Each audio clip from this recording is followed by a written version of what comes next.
autolatria. Que pecado é este? Provérbios 16, versículo 18. A soberba precede a ruína, e a altivez do espírito precede a queda. Prezado ouvinte, você já ouviu esta palavra alguma vez? Autolatria. Repetindo, autolatria. Sabe qual é o sentido desta palavra? A palavra autolatria é formada por dois vocábulos gregos. Primeiro, autós, que tem o sentido de a si mesmo, próprio, e latria, que significa adoração. Logo, autolatria é a adoração de si próprio. Também é conhecida como egolatria. A palavra ego, no grego, significa eu. Logo, egolatria significa adoração do próprio eu.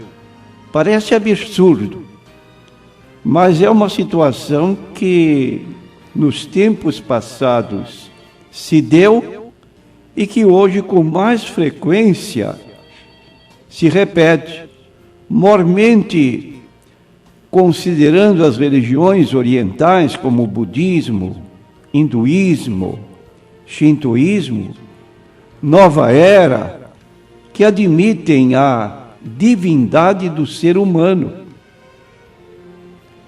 Então dizemos que a autolatria se dá quando o homem, esquecendo-se de que ele é uma criatura, ele se exalta acima do Criador. E a Bíblia registra 2 reis que manifestaram esse tipo de pecado. Um deles chamava-se Nabucodonosor.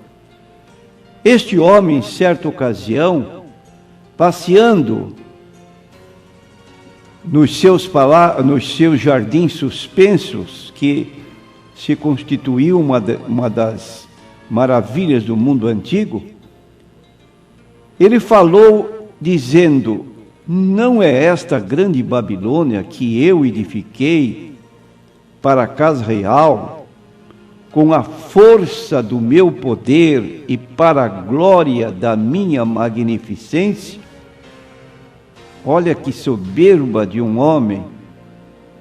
Ainda estava a palavra na boca do rei quando caiu uma voz do céu: a ti se diz, ó rei Nabucodonosor, passou de ti o reino, e serás tirado dentre os homens, e a tua morada será com os animais do campo.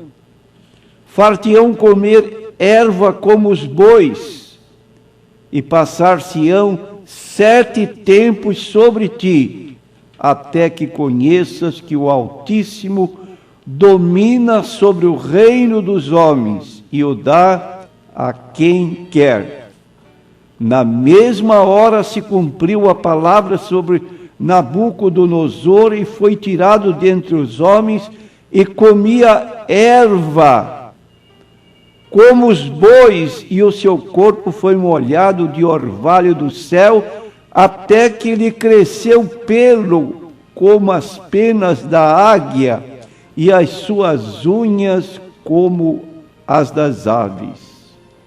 Mas ao fim daqueles dias, eu, Nabucodonosor, levantei os meus olhos ao céu, e tornou-me a vir o entendimento, e eu bendisse o Altíssimo, e louvei e glorificarei ao que vive para sempre, cujo domínio é um domínio sempiterno e cujo reino é de geração em geração. Veja no que resulta uma pessoa soberba. Como disse o livro de Provérbios 16, 18, a soberba precede a ruína. E está aqui o caso deste rei que se exaltou e foi então levado a comer como os animais do campo. Outro rei apontado agora no Novo Testamento, chamado Herodes, ele foi aclamado pelo povo como Deus. Diz assim no capítulo 12 do livro de Atos dos Apóstolos, versículo 21 em diante: e num dia designado, vestindo Herodes as vestes reais, estava sentado no tribunal e lhes fez uma prática, e o povo exclamava: voz de Deus e não de homem. E no mesmo instante feriu-o o anjo do Senhor, porque não deu glória a Deus, e comido de bichos expirou. Coisa tremenda que a Bíblia registra. Então, nós temos aí dois reis que foram abatidos em razão da sua autolatria. Se o primeiro, Nabucodonosor, viu-se constrangido a alimentar-se da comida dos bichos, o segundo, Herodes, dos bichos virou comida. De modo que se a autolatria no passado era doença, é epidemia no presente. Nunca o homem exaltou-se tanto. Infelizmente, essa moeda, ou essa moléstia, melhor dizendo, vai ganhando terreno até entre os que se dizem povo de Deus e seguidores da Bíblia Sagrada. Nós encontramos algumas declarações de pessoas religiosas em nossos dias que nos assustam. Por exemplo, o pai, ou melhor dizendo, o fundador do mormonismo, ele declara: Deus foi o que nós somos, nós seremos o que Deus é. Deus é um homem exaltado, entronizado nos mais altos céus. O Pai possui um corpo de carne e ossos tão tangível como o do homem. Ora, uma tal afirmação não passa de autolatria ou egolatria. Está contra a palavra de Deus.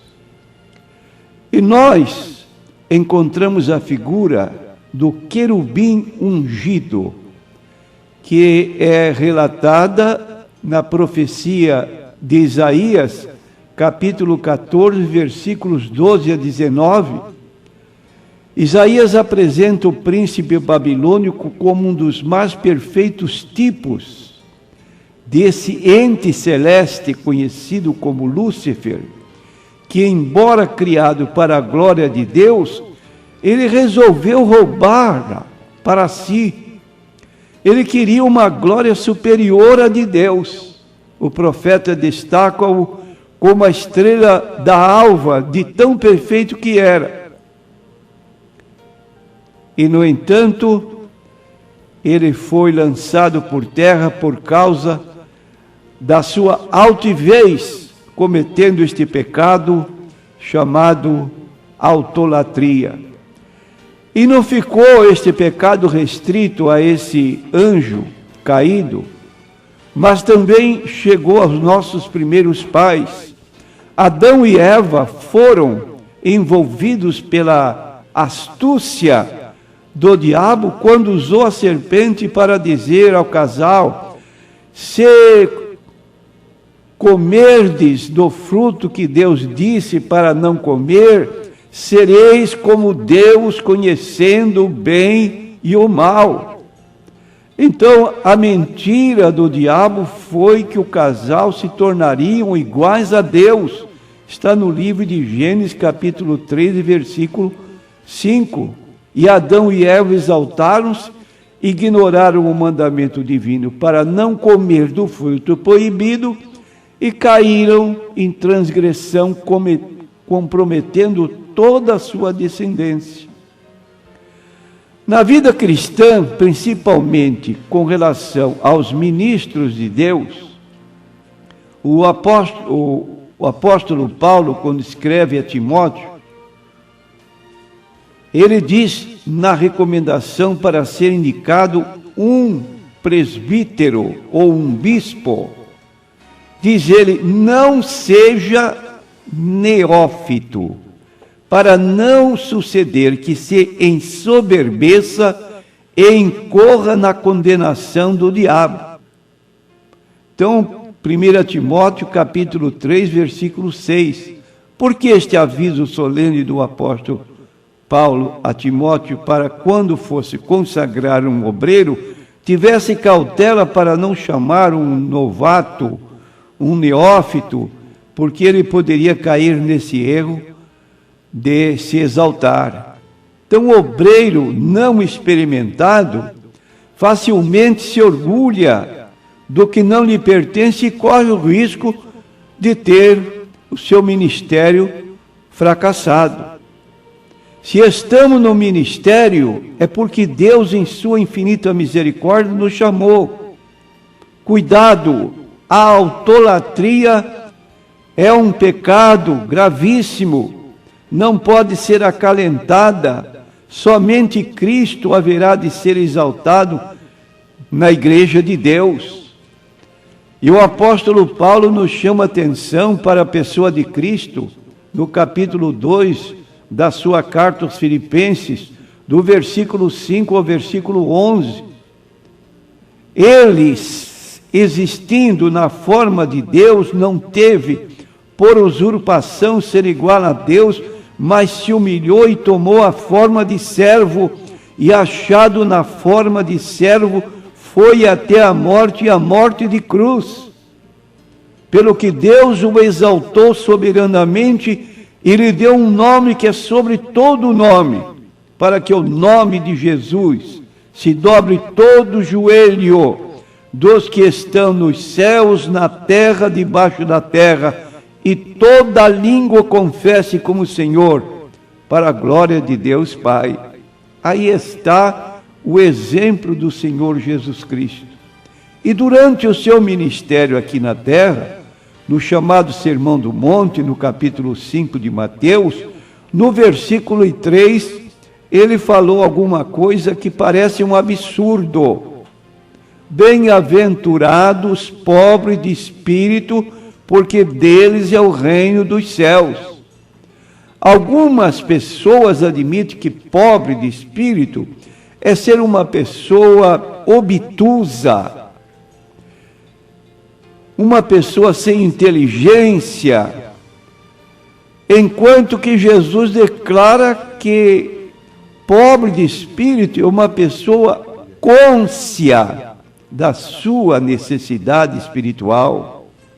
E ser pobre de espírito, então, significa depender única e exclusivamente de Deus. É colocar nele toda a nossa suficiência, é agir segundo a sua soberana vontade. Aos pobres de espírito, Deus atenta para eles. Agora, quanto aos exaltados, aos autólatras, ele despreza. Foi o que disse Davi no Salmo 51, versículo 17. Devemos ter cuidado, então, nesse particular e não cair nesse pecado. Se Deus nos abençoa, fiquemos contentes e agradecidos, mas deixemos de lado a autolatria, a egolatria, como se nós próprios pensássemos que somos pessoas importantes pelo fato de nos destacarmos. Não se glorie o sábio na sua sabedoria, o rico na sua riqueza, o forte na sua fortaleza, mas aquele que se gloriar, glorie-se em me conhecer, diz o Senhor. Amém.